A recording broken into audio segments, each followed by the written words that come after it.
spoke about the splinters, Yeah. as essentially blocking the flow or having us be repellent or the opposite of magnetic. And obviously wanting to take the splinters out in order to come home to ourselves. So then we're really magnetizing towards us all the opportunities that are correct and right for us.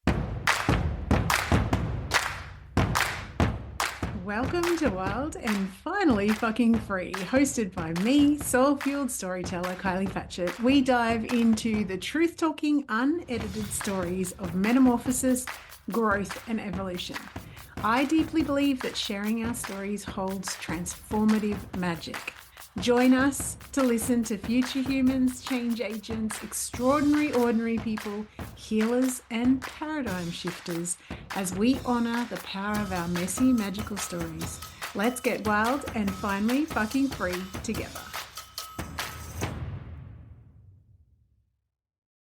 Hello, everybody. Welcome to the podcast. I have a return guest, which doesn't happen very often. So welcome back to the studio, Dr. Ezzie Spencer. How are you? I am so well. I'm so excited to be back. I had literally been waiting all day for this interview because the last conversation was so juicy. It was. Actually, we were just saying the last conversation we had was the day that I woke up with my glass lamp smashing on my floor. And it was some like new moon. I can't remember exactly what astrologically was happening, but there was something that was earth shattering. And my lamp shattered. So I don't know what's going to come out of this one. For those people who have not come across you before, which I don't think will be very many people, but would you like to introduce yourself for those who don't already know you and your brilliant work in them? Yes. So I'm Dr. Ezzie Spencer. I started out as a human rights lawyer. People often so surprised to hear when they hear what it is that I'm doing now. Yes. I took a bit of a cosmic turn in life. Exactly. Yeah. And right now I'm working with entrepreneurs to help to remove money splinters from their consciousness so they can raise their income ceilings, but do so with a greater quality of life experience. So there's a lot in between the first part of the story and what I just said. But I know. We traversed a lot of that territory. And even though, well, yes, that's something I should say. So Ezzie was last on the podcast in season 1, episode 47, which I've linked in the show notes to this chat, because if you don't know lots of the story in between, because we're not going to retell all of it, but even though I know that you were a human rights lawyer, when I went back to that episode, I was like, I just don't, like, it's not what comes to my mind when I think of you and what you do.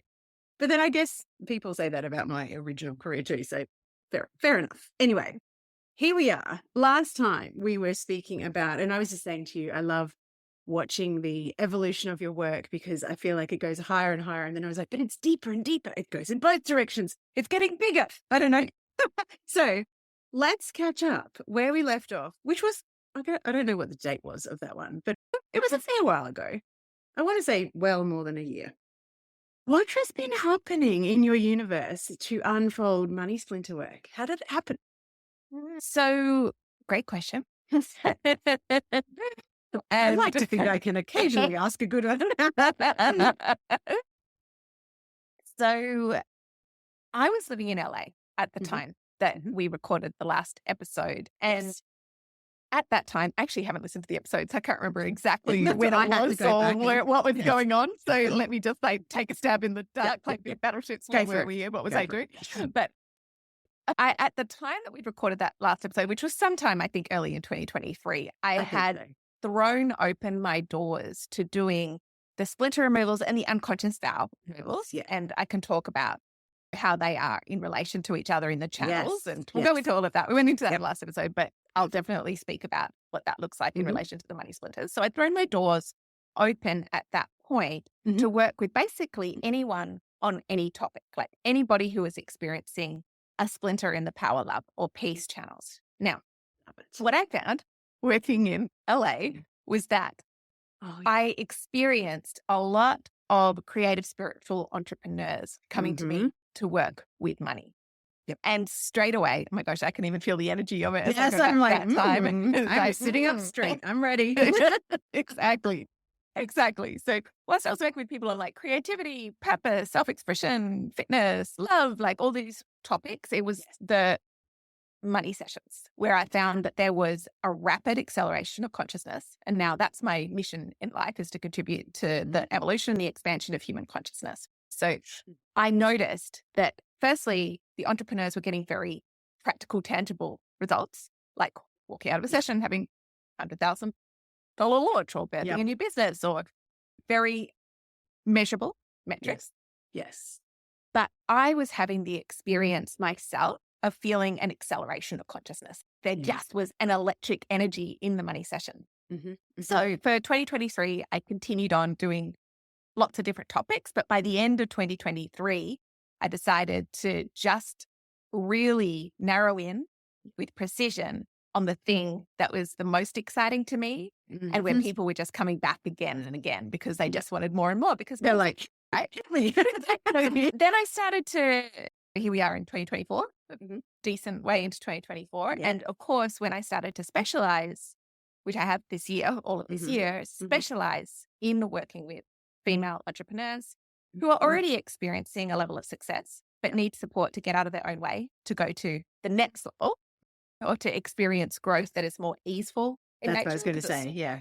It's not just about in a different making way. more money. Yes. In a different way. Yeah. Exactly. It's about the quality of the experience that you have, because we're all done with the grind and the hustle and all of that.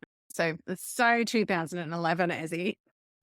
That's when we first met. That's what I was doing back then. Gosh, yes. Oh, you and me both, my friend. Sure out. Oh, Anyway. yeah, indeed. More feminine flow, more ease. Yes, please.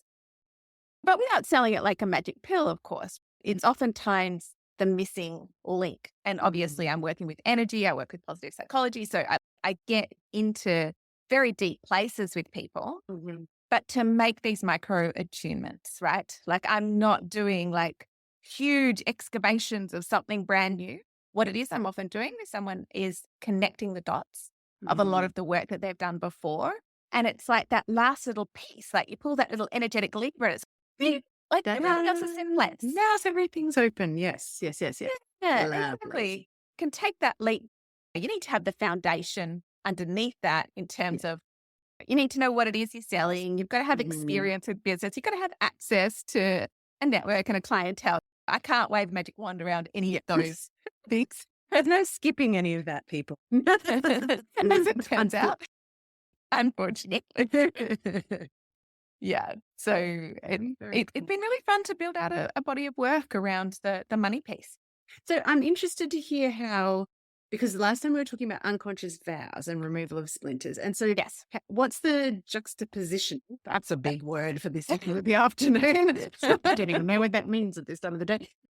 What is the overlap? I'm going to use that word instead of, like, because a lot of the time when I'm speaking with you, you have this really cool ability to pattern recognize and bring it back to it's the same root cause, but these are the ways that it plays out. And so if we just go down here and pull the splinter out, then everything becomes a lot more easeful, and it's not that hustle and grind and sustainable ick that sometimes we can try and emphasize. So what was the evolution of that, and how do they overlap? Yeah, great question. Again, I just love it. You're just like so attuned. You're one of the best. Kind of my jam. I keep on saying, what would be the best splinter for you to remove for me? Figure out how to monetize a podcast so I can do this full time. That is what I would like to do. Interviewing is the... I know, right? Challenge accepted. Don't throw down a gauntlet with me. It's like a red rag to our energy funding. Oh, this is going to be so... Oh, dear. Yeah. So the really interesting thing is that inside of a session, I'm actually doing an unconscious vow and a splinter removal. So again, I can't remember exactly how I was describing it earlier last year, but I'll describe it here now. And essentially, because this work is actually so energetic, it has taken me so many times of speaking through it to find the ways where I'm describing it with integrity and it's landing in a way that's comprehensible. That is literally the challenge that I have with working with copywriting, with spiritual healers and helpers. Take the nebulous thing and wrap language around it, which really is very difficult to do when it's so nebulous. and then have it actually make sense to people. Anyway, Correct. continue. Correct. Stop interrupting. No, it's perfect because the challenge is real. And so I first started speaking about this method, which I've developed, which is really a modality. And I can speak into what a session looks like as well, for the reason that I think that will actually cast a little bit more light. But just a little bit more context is that I started speaking about the splinters in 2018. Yeah. In fact, I recently surfaced a video of me in New York speaking about the splinters, which was fascinating, and how I discovered the splinters, which is also a very cool story, which we can bookmark and go to. Yes, and then please. then I wrote a proposal for a book, Yes. which was actually never published. So that book was called Magnetic, and I wrote about the splinters in that book at the end of 2018, beginning of 2019. I don't think that I actually have heard that part of the story, because magnetic happens to be one of my favorite words. Yeah. Hands down. Magnetic, radiant. Anyway. Oh, I love that. Yeah. So there's a whole other story again. I don't want to keep open looping you, but there's a whole other story about because my brain will be like, I know, what am I doing here? I got so good. Stay focused. All good. I'll come back and draw it all together, and happy to double click on anything. But the book was also where I spoke about the splinters as essentially blocking the flow, or having us be repellent, or the opposite of magnetic, and obviously wanting to take the splinters out in order to come home to ourselves. So then we're really magnetizing towards us all the opportunities that are correct and right for us. So we're able to really live in alignment with our highest vision and our highest mission and our service to humanity. So that was that book. Then I switched focus and started talking about it in terms of the unconscious vows, because what happens with the unconscious vow is that it basically sits at the top of a channel, and there's 3 channels that I see when I look at a human. So I see the power channel run down the right-hand side, the love channel down the middle, and the peace channel down the left-hand side. So the unconscious vow. Yes. So these are like energetic. Yeah. I'm just getting a picture. Yes. I love that. I saw brain. you construct that visual. I love that. I would never play poker. So at the top of each one of these channels is an unconscious vow, which is essentially an agreement that we make with ourselves to keep ourselves safe, or to keep ourselves in the familiarity zone would be a better way of perhaps phrasing that. So it's an unconscious agreement, meaning that it might not make sense to our conscious mind. And a great example of that would be, hey, let's just talk about it in the context of the work that I do. I'm an entrepreneur making 6 figures. I want to make 7 figures. Consciously, that's the goal. I'm going for it. Unconsciously, I've decided to stay in the familiarity zone, because what would that mean? It would mean that I would lose people who I care about. It would mean that I would have greater visibility, and that would be scary and dangerous for me on a physical level and for my family. I wouldn't know what to do with the money. There's all kinds of reasons why we make these unconscious vows or these unconscious agreements to stay in the familiarity zone. And obviously, this is what generates a huge amount of resistance and sometimes chaos, which might look like self-sabotage at the point at which we actually go for the outlaw, right? Yes. Gotcha. So the first thing I always need to do when I'm working with someone is to find and release the unconscious vow. Once we surface the unconscious vow into the conscious, by definition, it no longer exists. It's not unconscious. And so we're able to let it go. It's not running us on autopilot. Correct. Yes. Exactly. So whilst I was working with the Splinters in 2018, I really brought in the unconscious vow aspect in 2019, particularly when I was working in the area of love.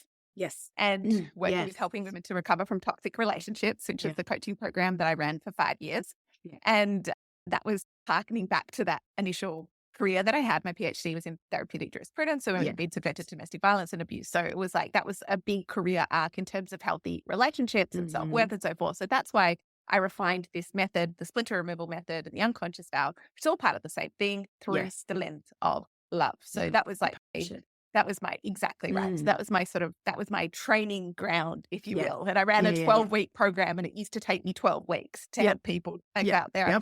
I can imagine. It'd be like, I want love, but I keep on repeating the same. Yes, indeed. Exactly. So now I do it in 90 minutes, but it took me a long time to get it so distilled into the same experience. So that's the first part, the unconscious vow. Now, why do we make an unconscious vow? As we alluded to before, it's literally to keep ourselves safe, right? Like, it looks like self-sabotage, but in reality, it's self-protection. Yeah. So what are we protecting ourselves against? That's the vulnerability or the pain that comes along with the splinter. And what is a splinter? That's the way that life has pierced us or pierced our consciousness. Oh, I remember you saying that last time. It's all coming back to me. Yes.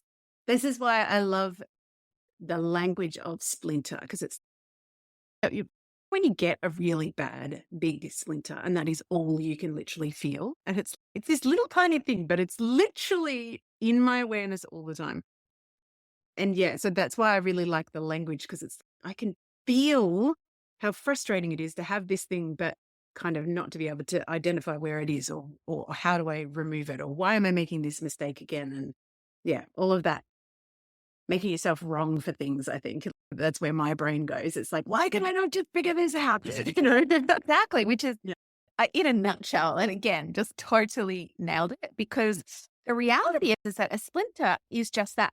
Like, it's just, imagine you're walking outside with bare feet and it's like a tiny little shard of wood. It's actually not a big deal. You have the tools to remove it at the time. Yeah. Yes. Oh, yes. Okay. Continue. And and I actually see splinters in people. That was part of the spiritual awakening that I had on the 15th of March, 2011. So it was a long time until I fully figured out how to take the splinters out. Gotcha. I've been circling around this for so many years, as I've alluded to, but it was only really, as I said, when I was working with Relove, when I was working with women with the love splinters, that I figured out, really honing into how I could take it out. And then realizing that it's also universal, right? Like, we don't just have love splinters. The splinters are splintering our power, love, and peace channel. So for example, if you're saying, or if you catch yourself saying, what's wrong with me? That's a good sign that the splinter or the primary splinter is in the power channel. I was going to say, you're going to say power. I don't do. You're going to say power. Sure am. What makes you say that? Oh, just because it feels like a continuing theme of being scared to step into the full power. So I'm like, there's got to be something. Like, I don't feel like peace or love is my Achilles heel, either of those things. But there's definitely, has been a continuing kind of theme of, and actually when I look back at the podcast interview I did before we were recording this one was about someone who had gone through certain things in childhood, and I was reflecting afterwards and I'm like, far out, when those things happen and someone does something to you which is incorrect and unsafe with power over, often the response, and it certainly has been in my life, is to try and have power over other people as a protective mechanism. So as we're talking, I'm like, oh, another layer just appearing before my eyes. Yeah. Oh, interesting. And that power from, I just came back from a retreat, an amazing.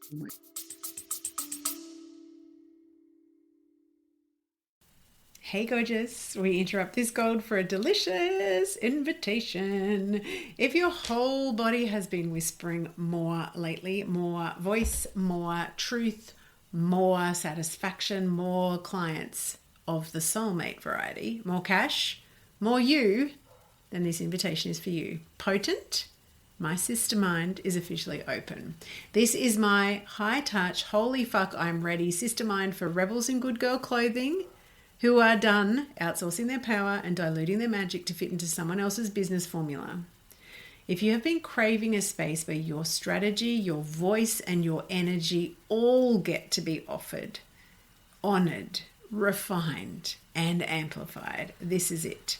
Inside of Potent, you'll get my eyes on your business every single week, copy mentoring, and that is for brand copy and content storytelling that turns your truth into client catnip, energetic recalibration that helps you unhook old learned limitation patterns, keeping you quiet, not being seen, not being heard, real-time, high-touch, one-on-one coaching that actually sees the bigness of your vision, and the kind of sisterhood that does not flinch when you show up in your full, messy, brilliant, phoenix rising from the ashes glory. This isn't surface level support. It's deep, potent, paradigm shifting work that changes who you are as a woman in business and a woman in life. We start in August. Early open access is open right now. For the month of June 2025, Inside of this early access open doors period, you will receive juicy bonuses, extended payment plans, and access immediately to my entire library of storytelling gold. You'll find all the juicy details at kyliepatchett.com/potent.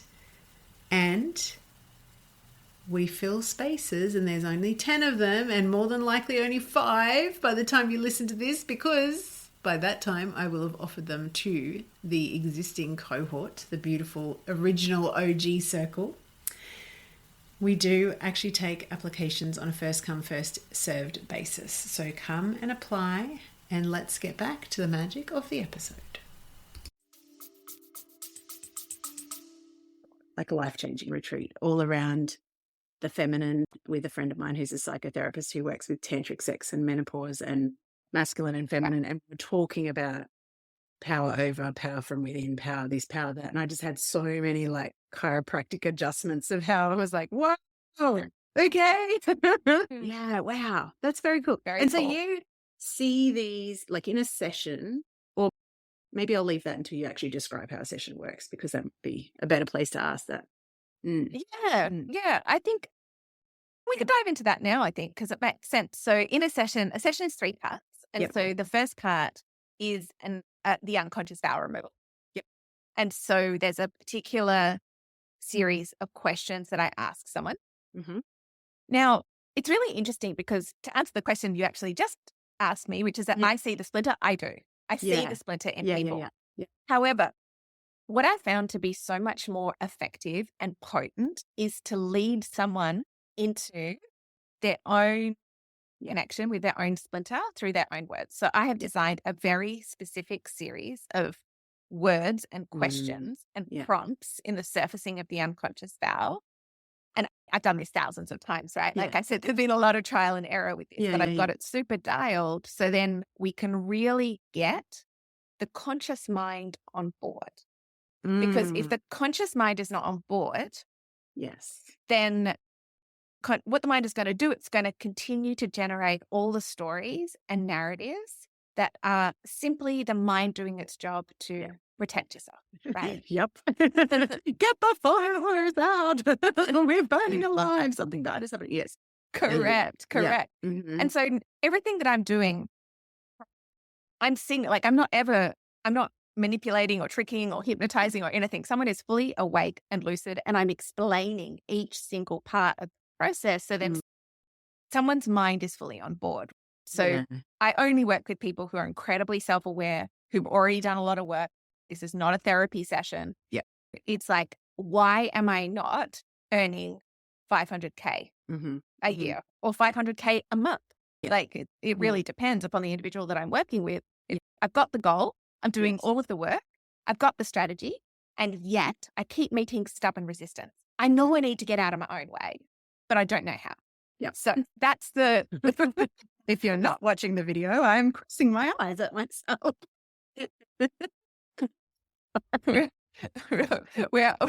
we are all there time and time again, because this is a really interesting thing. And I think this is something which is so beautiful from the perspective of self-compassion, self-forgiveness, which is the absolute heart. What I call the magical magnoplasm formula, which is the way that I actually draw the splinter out, which is that I do not go jabbing with tweezers, to continue the metaphor, to try to like find the thing that hurt. It's dig it out with the scalpel. Correct. We all have enough of that in our lives, right? This is a very gentle feminine practice which works with that principle of magnetism. Like the way that I'm creating the experience when we get into part 2 of the process, which is where we find and remove the splinter. And again, there's a very specific series of prompts and a dialogue that I lead someone through while I'm doing that. But I'm really working with energy as well. So I do this over Zoom, but it's a combination of someone with their eyes closed. By the time we get to part 2, someone's really inside of an internal experience. There's breath work involved. We're really working with this medicine of self-compassion and self-forgiveness, but not in an intellectual way. Like it's very much felt in the body. Sense. Yeah. It's a felt sense, and I can catch the center where it is and I track into it. And so it's like a little bit of again, let's work with the visual of the splinter in the left little toe. It doesn't matter how great you are at taking out splinters if you're looking in the right heel for the problem, so to speak. It's all about knowing exactly where to look with precision. And so understanding that track is part of what it is that I'm doing, partly through the part 1 process with the unconscious vow, because the unconscious vow and the specificities of the unconscious vow is going to point us straight shot to the splinter, which is going to be underneath in terms of the energetic channel. Yes. And so once we're in there with that level of precision, then it's essentially I'm holding the magnoplasm there. And magnoplasm, if you're not familiar with it, is an actual ointment, which you can apply on the skin to draw splinters up to the. I know. When you said that, I was like, did I hear that correctly? Indeed. So cool. Which is, so drawing it out in part 2, using this really beautiful feminine practice is a key part of the release process. And there's an actual palpable release when it comes out, right? Like I can feel it. Yeah. And the other person can feel it as well. Like you can feel it when it comes out, which is so incredibly cool. Yeah. I'm obviously working with, again, highly attuned individuals. Yeah, you wouldn't be trying this. Yes. Someone I know who's, that's fine. Good. Yeah. Exactly. And usually we're not traversing brand new territory. As I mentioned before, we're literally coming at it from the side. Yeah. So when I say that, we're coming at it from the perspective that the conscious mind doesn't usually approach it. So we're able to find that blind spot, if you will, or we're able to find the place where the mind stories or narratives about what reality is or what is possible for me or like how hard I would have to work to earn $1 million, for example. Like it's a classic. Yep. Because I have to work. That sounds like a lot of work. Or I haven't seen any other examples of other women doing that in this way. And so the mind will spin these stories. So we actually do need to come at it from the side to connect with our own deeper inner wisdom and inner truth. Yeah. Take the splinter out in part 2. And then that brings us into part 3, which is the true state. And the reason why I call it the true state is because what it is that I'm doing with someone is not reprogramming the subconscious mind. I'm literally supporting them to remove impediments from them being truly and authentically themselves. Yeah. And someone's true state is always going to be one of personal power, self-love, wholeness, coherence. That is who we all are in our essence. The unconscious vow is going to be a set of internal, like limiting beliefs or the types of internal conversations that we have with ourselves, which are always a symptom, not the cause, not the root. The splinter is actually something that is external to us. And this is really important because it's a foreign object. It's the way that life has entered you, either in this lifetime or from before this lifetime. It is not your fault. You didn't do anything wrong. Isn't that a nicer place to rest than a lot of ways to approach things? Actually, as you're talking, it's the polar opposite of thinking, as a lot of us have been conditioned, that what the answer is to put more time or more effort or more something, like try harder. And actually, by the sound of it, we're just removing something that is like dirt on the windshield of who you really are or how you're naturally designed to be and how you're born being until the world gets up in our grill and has its way with us. Or something like that. Yeah, exactly. And you know what's really interesting is that sometimes we inherit splinters. So we also can be born, for example, inheriting things down the ancestral line. So things that, for example, transcend behavioral modeling in the childhood home. They might actually be things that happened like our grandparents. Like I once had a session with someone and the splinter was a splinter that had happened to her father before she was born, but it came out with so much clarity during the session. And she was like, this is one of the common things I hear in a session, like, how did we get there? We're literally doing this on Zoom over 90 minutes and I'm fully lucid and awake. You're like, how did we get there? And it doesn't necessarily make sense to the conscious mind. And yet it all does at the end. And when we have the clarity as to how we move forward from there, because that's going to also be in your true state, which is not just a change in energetic state, which is something that we need to keep working with over time, but also what is going to be the easiest and the fastest way for me now to make more money without doing more? Yes. How do And I show up? without that dirt on the windshields telling me I need to do something that's actually not the truth of how it could unfold in the most flow and easeful way. Very cool. How often in a session, like I know you just said, how do we get there? Is it more likely that people are aware of some of the story that is the unconscious vow, or do you find most often we've done layers of healing here, we've done X, Y, Z, whatever, and then what shows up in a session is not an expected thing? Or is it maybe a mix? I don't know whether there's an answer on it. I would say in every single session, people say, oh my gosh, I was not expecting that. Yeah, that's very cool. Yeah, because I think if you can get there with your conscious mind alone already, you would have. Yeah. People are only turning to the work that I do when they haven't been able to figure it out yet. Like I work with massively successful people, action takers. They're not just hanging around waiting for it to fall in their lap. Correct. It's very cool.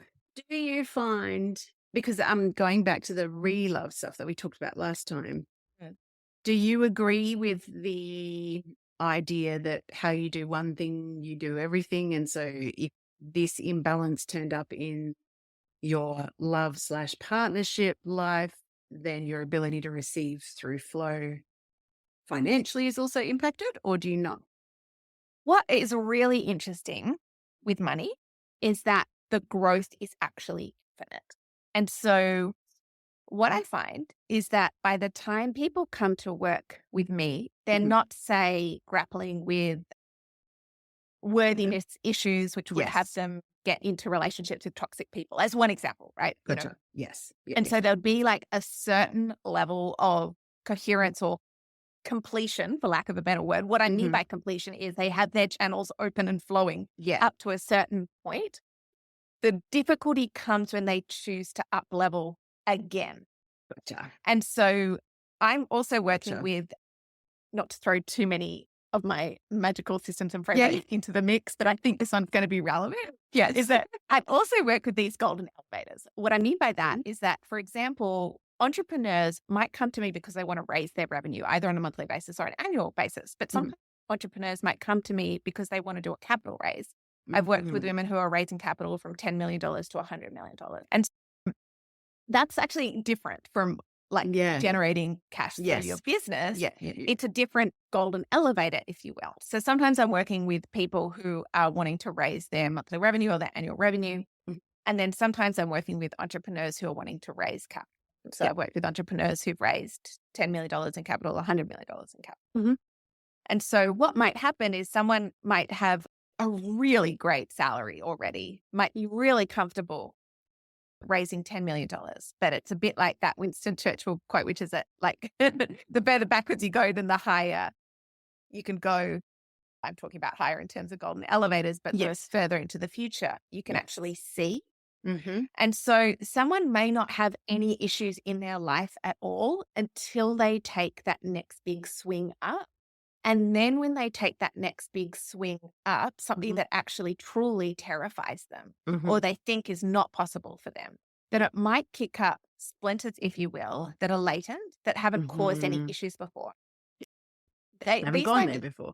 They haven't gone there before. And you know what? They may have like really beautiful, healthy relationships grounded in self-worth. Like they might have really mastered that area of that, of their life in that area, or they may not have really had a lot of splinters in that area of their life. And yet they may still find that a love splinter is exposed at the point at which they go for the next big phase. And so what that might look like is asking, who am I to ask for that much money? Or who am I as a woman to raise capital? Yes, that was that my question. Categories. So it's like some of these splinters are actually not even personal. Maybe they're inherited down the family line, but they can also be collective. That's like what I was going to say. Working with things that are really big archetypal level as well. When we go for that next big upgrade, And money, I think, is the ultimate in terms of that transformation because it literally can keep going up. Yeah. It's so interesting. As you're talking, it's something that I put on a bookmark way back when I wrote my first book. And it basically, it's not basically, the words are, you're never a victim of your circumstances. You're only ever a victim of what you believe is possible. And as you're talking about it's like, I can master to 10 million. That doesn't feel like a stretch to me. I've already done that. I'm already comfortable being a woman whatever the internal language is. But it's like when I go for something that I haven't gone before, then you can see anywhere where there's that, if you go back to the dirt on the windshield or the splinter, like you can become aware of it for the first time. When you're working, so you always work with women or also work with men? I sometimes work with men. I would say that it's mostly women for the reason that women tend to be already really on board with the concept of energy. Yeah. I don't want to be in a conversation where I'm working against someone's resistance about whether what it is that I do is real. You're selling I'm the not concept. interested. No. I'm not interested. Not available for that. Yeah. The reason I ask that is because do you see different versions depending on gender conditioning and socialization? I guess that's where my question was going. Yeah, amazing question. I would say for women, they want more ease. For men, they're excited by the challenge. Yeah. Gross simplification in terms of gender, but that's in my small, like really small sample of clientele. Yeah. I would say that's the primary difference. Which then makes me want to say more money in the hands of women because to me, there's nothing wrong with wanting the challenge.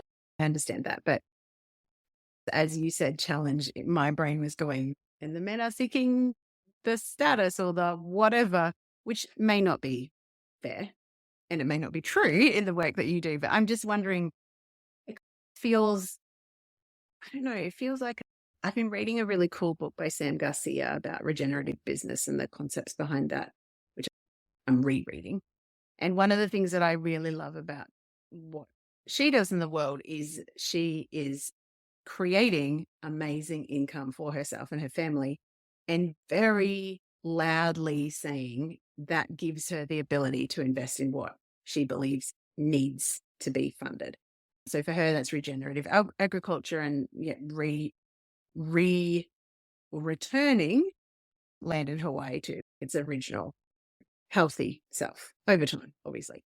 And that has been really speaking to me. It's if we have more money and therefore more choice and more freedom in the hands of women who are driven by potentially different things, then maybe that's part of the solution for a lot of things. And that's a gross oversimplification. What do you find so someone will come and have a session. What are the crazy things that have happened as a result? Like things that I'm sure you constantly get DMs or emails going, holy geez, Louise, this, like your golden elevator is, I'm in a penthouse and I keep going. It's, look, I almost feel like sometimes I even just need to be careful about what it is that I say for the reason that I don't want to seem like I'm selling snake oil, because it also depends on where someone is in terms of their business circumstances when they come in. But I've had people coming in to a session with me and, walk out and make hundreds and hundreds of thousands of dollars in the following week, but to do it with like more ease and peace. And I can't believe how neutral this feels. I can't believe how incredible this feels. I've had people within 24 hours hit delusional income goals. Raise the $10 million within 24 hours. And again, I just need to be super careful as I talk about this just from an ethical perspective. I understand that, but the reason I ask is because to me, if you're just going back to your natural state, which is, ease, peace, flow, everything that's yours is coming to you because there is no turbulence, no splinters in the way, no unconscious shizzle going on. It must, create quite phenomenally crazy realities. I guess that's what I'm trying to sort of say. And maybe a better question is when someone comes into a session, how feeling about where they are? Is there a sense of frustration or a sense of like bewilderment of like, I can't figure this out and I'm used to figuring things out? And then after, where are they feeling wise? That's a great question. I would say people come in with more of a sense of curiosity at the level at which I'm working with people. Yep. I think when we dig into it, if there's frustration there, we will find it. Yeah. Maybe that's just my generator language of yeah, and it is going to be there, particularly if we're working in the power channel, which is interesting that you bring it up again. That's a bit of a tell. But sometimes part of what it is that I'm doing is that because we're working with such a micro adjustment, like it really is that tiny little splinter in the left little toe, they may even have difficulty accessing the emotion for the reason that it's not that big a deal. Like it's, and it may not even fit with the identity that they have for themselves. Yeah, gotcha. I'm not a person that beats myself up or regrets my choices, or I'm not a person, I don't hold the identity of someone who like isn't fully in receiving mode. Like I'm great at receiving. I'm always in my feminine. I'm a really soft CEO and all of that is true, but we find the little parts where there's still some rigidity and holding. Again, it's below the level of the conscious mind. And so that's part of what makes this process so amazing, I think, because then you can really relax into that identity of someone who gets to receive in feminine flow, someone who gets to rise with less effort and more ease because of all those foundational building blocks are in place and the grinding and the hustle is at this point just a habit and it's a habit of serving. Gotcha. It sounds like it's the word that keeps coming to my mind is delicate work almost. Like it's the fine tuning. Like I have this sense of you just, we're not talking about this huge resistance that's stopping you from getting to this level. It's just like I don't know, it's like the icing on the cake or the fine tuning. The delicate is the word that keeps coming to me.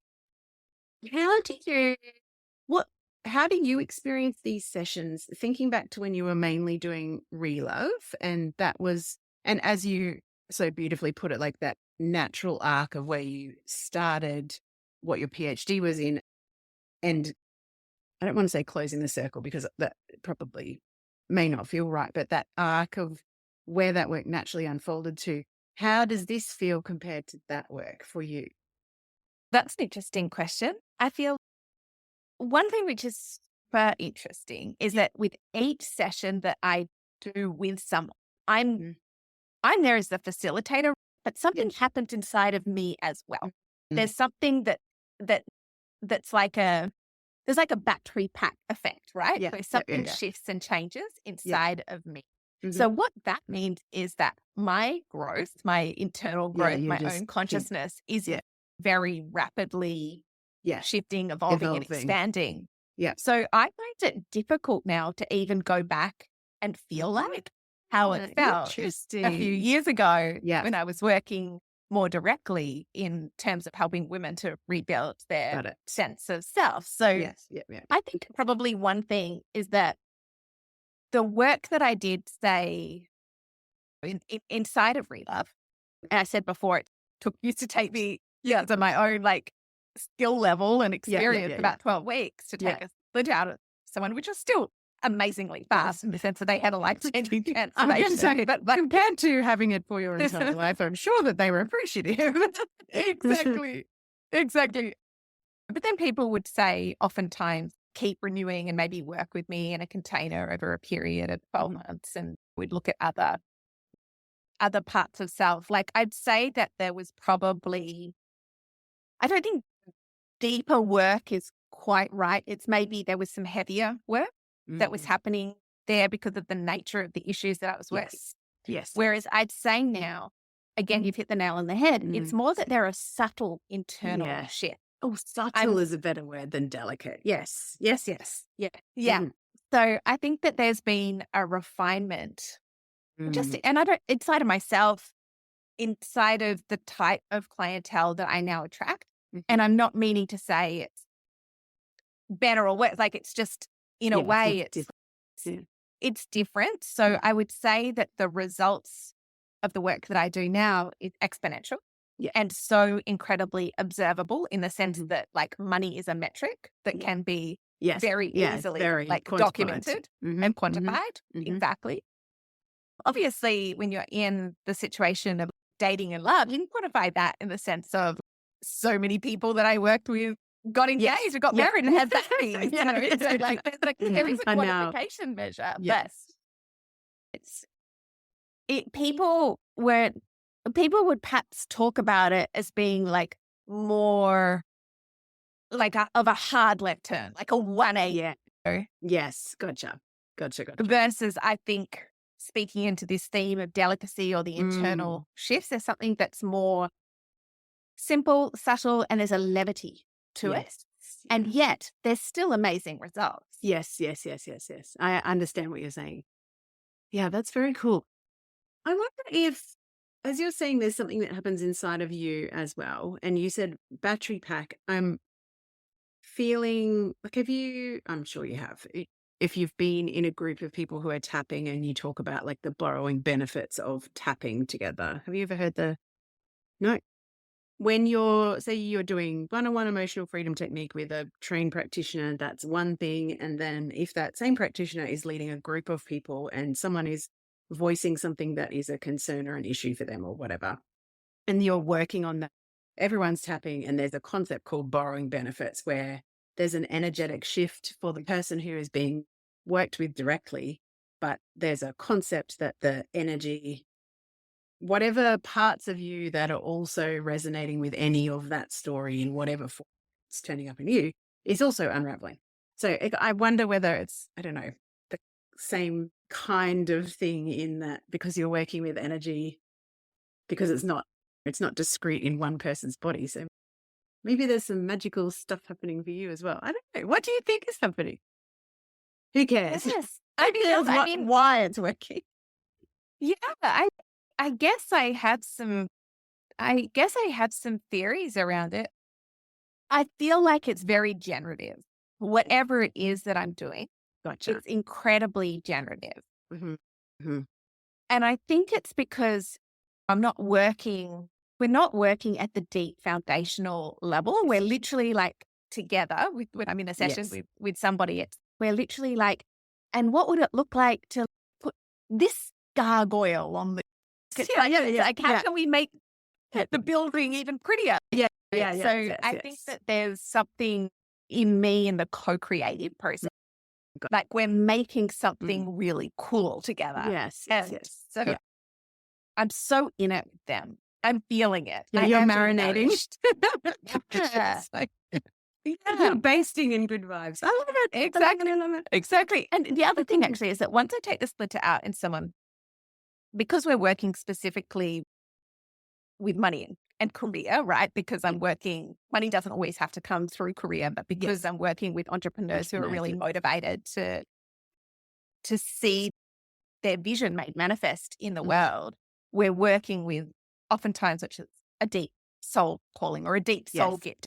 And look, and that can be the case. I work with product-based entrepreneurs, brick and mortar entrepreneurs. I'm not just working with coaches. I work across different industries. But one thing I can see once I take the splinter out is that I can also see into someone in terms of what is your blueprint, if you will. What is your soul gift? Yeah. And I also get to experience that.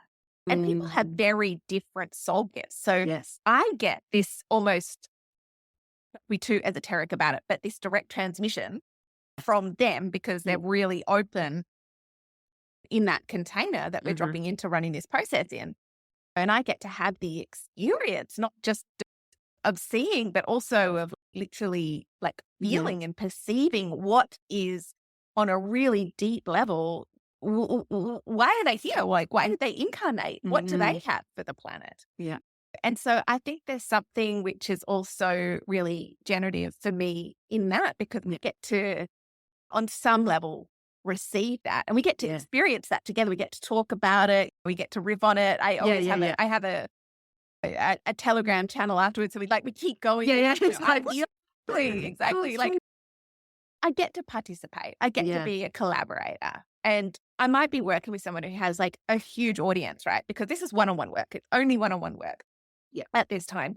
And I might be working with someone who has a huge audience. And so I feel like there's still an element of impact that I have beyond the individual sitting in front of me. Yeah, because it ripples out. As you're speaking about how that feels for you, I guess really in a nutshell, you're experiencing what it is to have you're personifying your mission. Like you're actually experiencing what you desire to be your impact in the world. So you're actually in that energy, experiencing exactly that. So that is very cool. And also totally makes sense that it's generative because obviously that is your gift. And so therefore, that's so cool. That's so cool. It is like a battery pack. I'm plugging into the very thing that lights me up the most. I love a good upward spiral. It's very cool. I know we need to come to the end because I've made a promise to myself to not have 2-hour episodes. Anyway, what I wanted to revisit though, we talked about love, peace, power, but is there, I don't know whether this is easy to do in a summary, but can you give us some examples of some of the money splinters that people can have in the different channels? And then I also want to talk to you about the quiz that you have, because that is a way that people can help themselves to understand this and how it shows up for them. So is it easy enough to do? I don't know. Yeah, let's do it. Cool. I love that. So I'd say that peace would look like someone who is having trouble delegating. So they've hit an income lid or an income ceiling. And here's a really interesting thing, because we can have trouble delegating in any of the channels, but peace will have a particular flavor to it. And that flavor to it is taking over responsibility. So there's a malfunction there, right? So that is going to limit the capacity for growth, but it's also going to limit the ability for other people to be involved in the mission, right? Not every single person is meant to be highly visible and is meant to be leading an organization. Like some people's mission is to support other people in the leading of that organization. And that hyper independence or the rigidity that can come with a splintered peace channel can be detrimental for all involved in the execution of the mission, as well as choking the money because it's repellent to money. Yes. Right. Yeah. And, so And it's also, it's by definition, you're the limiting factor. Like if you can't do any more, then that's it. If you don't have any more time, energy, space, etc., then welcome to your own internal lid. It's like my head's getting sore here. Exactly. Sense. Yeah. And when we dig into why, I never know. Like someone can present, I can see the peace method, right? But I can't necessarily see why it's there, where it came from. That's part of what we unlock in part 2 of the experience. And this is why the series of prompts that I ask leads someone to come into a dialogue with themselves on a much deeper level. And a classic sign with the peace splinter is someone who was put in a parental role as a child. Can you please stop? I'm like, she's just about to say something about over responsibility as a kid. Yes, continue. I actually do feel like I've come a long way on that one. But anyway, continue. I think we all have. And one of the things which is really interesting when we think about going to like the new level, new devil, like we've all heard that, very common phrase. Sometimes it can be the new level, old devil. And that's what I think is really important to approach this from a lens of self-compassion, self-forgiveness. Like there's nothing wrong with you. It's not like none of your healing or your 20 years of therapy hasn't worked because here you are dealing with the same thing again. No, it's only because you've done the 20 years of therapy or whatever that you're even able at this point to consider going to the next level and have that degree of fluency and articulation around what is going on. So then just to come back to that Winston Churchill quote, it's then again, the further back you go, which might be childhood, but not always, as we've been talking about, it can actually track so much further back than that. Then again, like the further into the future that you can see. And so a lot of what I do with people is there's again, like really leaning into that self-compassion and self-forgiveness. Like you didn't do anything wrong. Yeah. The fact that this is presenting again now is not an indication that you're doomed or damaged or broken. It's actually an indication that you're about to go to the next level, which is so tremendously exciting. Yeah. So that's an example of peace. Like that. Yeah. And then love. Somebody who, we touched on it before, like you asked the question in terms of love, there's oftentimes some sort of lack in one's personal relationships. When we're talking about the love channel, we're really talking about self-love. However, if you don't have self-love, it may well be that you're not really pouring into your love life, your platonic relationships, your family relationships, or your relationship with yourself. And a classic thing you might say is, who am I to, who am I to ask for this? Like, imposter who am I feeling. to? Correct. Exactly. I feel so guilty having this amount of, and so working through a lot of the feminine unconscious vows and splinters on the collective level, again, can come up when we're going to that next level in terms of money, whether that be really dialing up the revenue, whether that be the capital raising, whether that be the network. There are other golden elevators as well, but those are the two main ones that I'm working with. And we may not even realize that we're holding that like guilt or shame until we try to, again, hit that next big goal and experience what is almost like an invisible barrier, like to get there. So, okay. Yeah. All right. Indicator here. Exactly. Yeah. And I think the point that you're making before about the women investing and the way that when money is in the hands of women, I think we will see a very different planet. Even coming back to, it's relevant, I think, speaking about the love channel as well, coming back to domestic violence. Like when you look at what is the primary driver across all nations globally, it's gender inequality, specifically through financial inequality.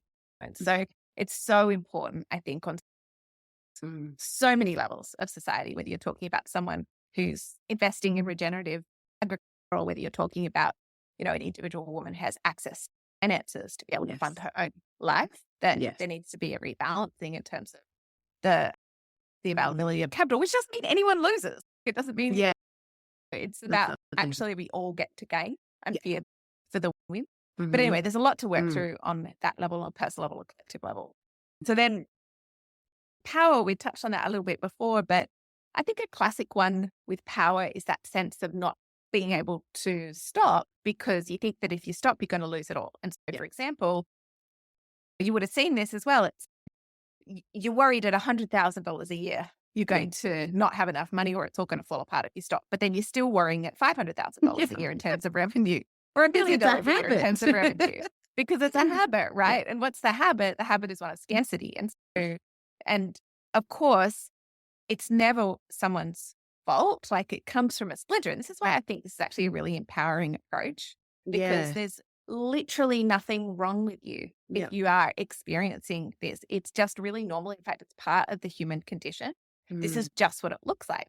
And the problem is that if you don't address this and you keep amassing, money will simply amplify what is already going on underneath the surface. So the more money you make, the more scared you're going to be about losing it, and the more miserable you're going to become. It's not because money is the problem. It's because the money splinter is the problem. And the money is just turning up the bloodline on that splinter. How do you feel the language of money block has ended up feeling to us? Because I guess I've always felt like the term money block, to me at least, has a sense of like almost blame or something. Like the block means that there's something that I don't get, or something that I don't understand, or something that I've done to myself. Whereas the language of the splinter and the returning to a natural state feels gentler and subtler, but also I can see that through a lens of self-compassion a lot more easily than when I think money block. And I don't know, this is probably just my personal interpretation, but I know I definitely have friends that always, like, often will be talking about something and they're like, oh, bloody money blocks are turning up again. Like it's been made into this kind of, I don't know, funny shit that entrepreneurs say when they're not doing something that they should be or something. What do you feel about the language? Because, yeah, I'm interested. I guess it's not language that I use. It's not language that I resonate with, but it's also not language that I really think about. And part of that is because of the way this happened for me, which is that I just started seeing splinters. So I'm not thinking about it in terms of concepts. I'm just describing what it is that I see. Yeah. And so because it came from the love splinters, and then I opened it up and I was like, I reckon I need, actually people started to ask me to do it on different topics other than love. And then I realized that money was the most interesting thing for me in terms of the splinters. I think that arc of how I landed here is relevant in that. The one thing that I would say in relation to this is that it sounds to me, in the way that you've just been describing money blocks, it sounds to me like that's the top layer of what I work with, meaning the unconscious vow, right? Because the unconscious vow in the system that I work with, the layered system, part one of the process actually is internally generated, right? Like it's going to be a limiting belief, if you will. It's going to be the decision that you make with yourself to keep yourself small. So it is and safe, I guess, a very easy way for you to get out of your own way by meeting yourself. Yeah. I think where that approach misses the depth and the fullness of what this could be is through the ask, why is the block there in the first place? And I'm not just because of the way that I see someone when I'm looking at the energy, the block or the creation of the vow is only ever a self-protection mechanism. It's like an energetic workaround to try to make sense and order of reality and to not cause oneself more pain or harm. And I think that's such a compassionate lens to take from the first place around that. Because the thing is, we're not stupid. If there's anything that we're doing to hold ourselves back, there's a reason. Yes, exactly. There's a reason. And in one lens of looking at it, thank you, self, for creating this. And now it's not serving me. That there's a reason for it. And I think that's a very good point to make, because it does take the blame out of it, because it's, okay, this was formed as a protective mechanism. And now the repeating of it does not feel comfortable or isn't allowing me to create what I want or in the way that I want it. And therefore I'm ready to look at it from, a different way. Thinking about the quiz, when we were talking about the 3 different channels then, does the quiz help people identify where their splinter will be? Or potentially is? Okay, great. Yeah, so it's just a super sweet and simple, where's your money splinter quiz. It's free. It takes 2 minutes and you'll get an email with your result, and then also a little 2-minute meditation to help to work with that. So it's a nice little taste of the themes that we've been speaking into. Perfect. One thing we have not talked about, and we are out of time, but I do want to give a shout out, because just recently you released some reflection cards and a beautiful little moon lamp, which for the people watching on the video, I've got my little moon lamp here. It's so cute. I'm obsessed with it. Cute. I'm obsessed with it too. Oh, so much detail. Anyway, would you like to tell people about that very quickly, and then we'll wrap up? Yeah. And so it's just been a really fun project to release a product line, and it's out globally. So it's in Walmart and Target in the US and major retailers internationally, which has been amazing. And so it's the Lunar Abundance Reflection card deck and guidebook and the little mini moon lamp. And that's a continuation of the series that I've been writing and publishing in for nearly a decade now. At last count, a couple of years ago, I'd sold over 40,000 copies of that book series over multiple titles worldwide. And so it's a really beautiful way to start to connect with your own intuition, your own well-being. It's because you're working with the moon cycle to cultivate joy, peace, and purpose. So it's something which is so like practical and workable, working with the different phases of the moon. And the reflection cards are a way to make the practice just so accessible for daily life now. Like you can pull a card, have it on your... That's what I do. I don't have anything else, because I have my journal and my tarot deck and your cards and my oils and whatever. But there they are. Perfect. I take it all out into our outside table, but they're still out there. Otherwise, I would be able to show you. Actually, my card for today was. I can't think because it was before my first podcast, which is many thousands of words ago. Should I pull a card right now for everybody listening? Yes. Okay. So a really nice. I know. I didn't know I was going to do this. It's very fun and spontaneous. So I am going to ask the question: what is the primary area that's blocking our abundance? That's blocking our money? The cards are not specifically about the money splinters, but I use this question around blocking money and abundance all the time. And they're really, because they're abundance cards, they love this question. The cards are they're like, that's really nice. Okay. So the card that I pulled is fill illustration. Your cups. Yeah, fill your own cup. Very cool. I think I'll have to DM you later. I think mine it's either the surrender one or the like you need rest. Go put your feet up. I know, it's like after the podcast. But I find these chats are regenerative for me. So yes, it is filling my cup. And thank you. Thank you. It's been an absolute pleasure to have you back. We will make sure that we've got all of those links that we've talked about today, including back to the first first episode that we recorded.